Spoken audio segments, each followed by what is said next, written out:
That one was also built for the security, the Perito from an empire. But it's a tower that you can visit every day. You're going to pay 20 Turkish liras for the entrance.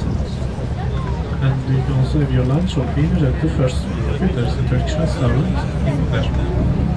Like 10 minutes later we went right to the station, last station.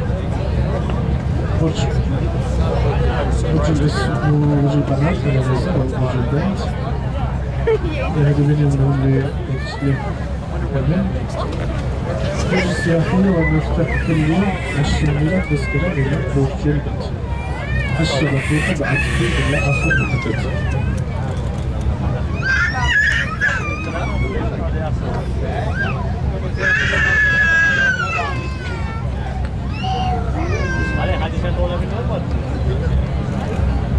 И каква е историята на тази кола?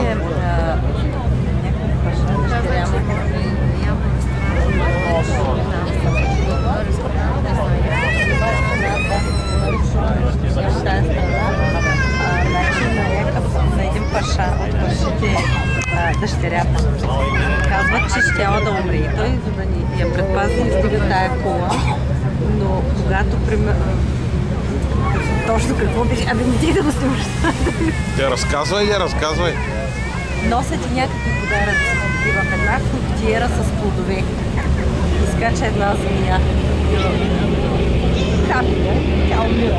Съответно и тази кола не е могла да я спаси.